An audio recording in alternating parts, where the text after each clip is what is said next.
Hello, my name is Kira Mills, and I change the lives of people all around Oregon. I work for Cascadia Behavioral Health, determining how diabetes and hypertension can affect mental health and vice versa. By determining how these chronic illnesses contribute to mental health, we are able to come up with a feasible treatment plan. The treatment plan is geared not only to address the disease itself, but also incorporating a healthy lifestyle that will allow patients to live life to the fullest. Being a leader is something that is very unique, and each leader has their own specific qualities and attributes that they have that make them successful. Throughout the last 6 weeks, we've been able to do assessments and quizzes and able to determine what our leadership types are, what our strengths and what our weaknesses are. And after doing these tests, a lot of the results that I got back is that my personality is very warm. I'm an enthusiastic person, more of the mediator type, and I see life as full of possibilities and very approachable. And I think these attributes are something that are very important in a leader. Being able to have that warm and inviting presence and being enthusiastic about your job is something that's going to keep your team interested in doing their job and keeping them wanting to come back to work. It's really easy to get overwhelmed in work and to get caught up in things and to not like what you do. But if you have a good attitude about things, it's going to make things a lot easier for people, and it's going to keep the people around you a lot more interested as well. I like to see things as full of possibilities because I don't think that life has limits.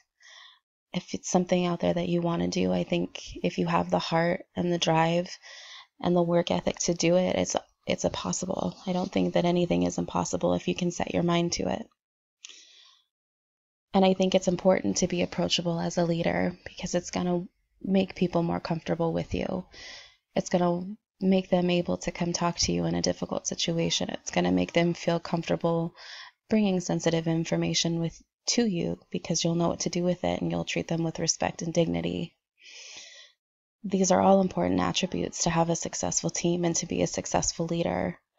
It will keep people, it will give the respect that you need, and you give out the respect that people deserve. And it's going to keep people coming back, and it's going to make people happy and happy where they work. And if you're satisfied in your job, that means you're doing something right. Some of my weaknesses include conflict avoidance, public speaking, taking charge, and I'm unable to say no. I hate conflict. I will avoid it like the plague. I've been that way my entire life. And it's something that's been really difficult for me to work on, but I think I'm making progress in it. Public speaking has also been very difficult for me, something that I need to work more on. I get very nervous and unsettled. Taking charge is something that I've been better at lately. I've always been more of the follower type rather than the leader, so the leadership role is new for me. Taking charge is definitely new. And it's a new position for me, but it's something that I'm learning quickly. And I definitely need to learn how to say no more. People tell me all the time that I can't ever say no, and it can lead to being overworked to a high stress level. There's a lot that I want to work on, but I know that the main step for me to work on these uncomfortable aspects and weaknesses is to put myself in the position where I'm forced to deal with them, whether that's going out into public and talking to people that I don't know, or taking a problem at work head on and coming up with a solution for it, or even saying no to taking a shift that really needs to be taken if I'm overworked that week. But the main point for me is to put myself in uncomfortable positions because that's the only way that I'm going to get used to things is by doing them. And my main goal in this course is to finish and to be proud of the work that I do and to do it well. Graduating was something that I was told that I was never going to be able to do. Getting pregnant at a young age and having a child and being a single mom, it makes school twice as much harder. I have to work full time, I have to go to school full time, and I have to be a mom. There's no way around it. But I knew that if I didn't finish school, we weren't going to have the life that we deserved. So that's more motivation to finish. And after school, I would really like to open a multi-practice mental health facility. I think mental health is an aspect of medical care that gets overlooked and sort of neglected, if you will. There's not enough resources out there, and there's so many people who need it, and so many clinics that don't have the resources to help these people.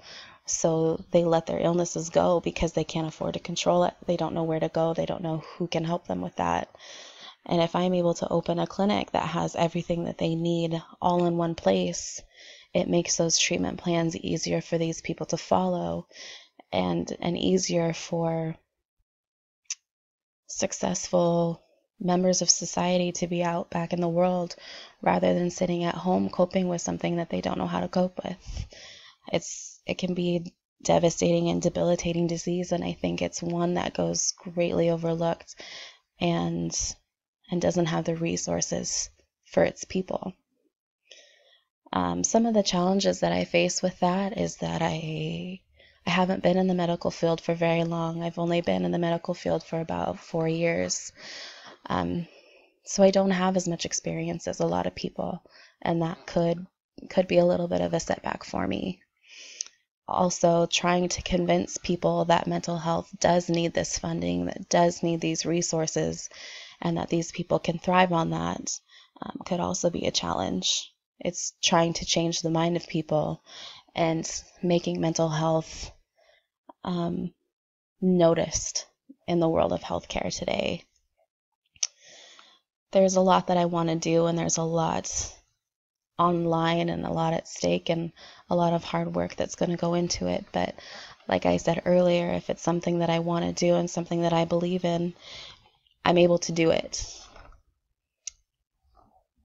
And the way that I'm going to do that is to finish this program, to do well in my internship, and a big one is social networking, which is also one of my weaknesses. I have to throw myself out there, and I have to meet new people, because you never know who you're going to meet. You may meet someone who's going to change your life, someone who believes in the same thing that you do and can point you in the right direction for things.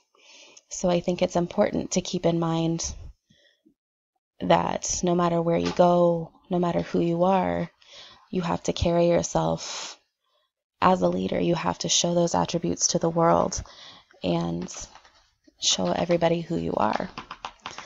And I wanted to share a quote that I found out of our book that I thought really applied to leadership. And it says, "Leadership has never been defined based on any one experience, theory, or historical study. Rather, leadership is the product of several cumulative factors from several different cultural disciplines. The education and development of a leader requires a broad perspective that emphasizes leadership as both a process and a set of scientific, technical, and artistic and relational skills and abilities in need of development."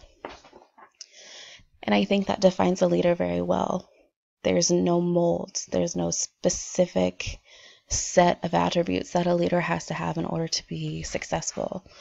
You can be whoever you want to be, but you have to be able to adapt to certain situations, to new people who may not believe the same things that you do. But there is no set rule to be a leader.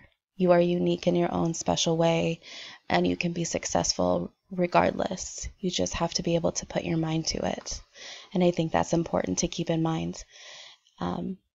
To be who you are, to be who you want to be, and to be who you believe in.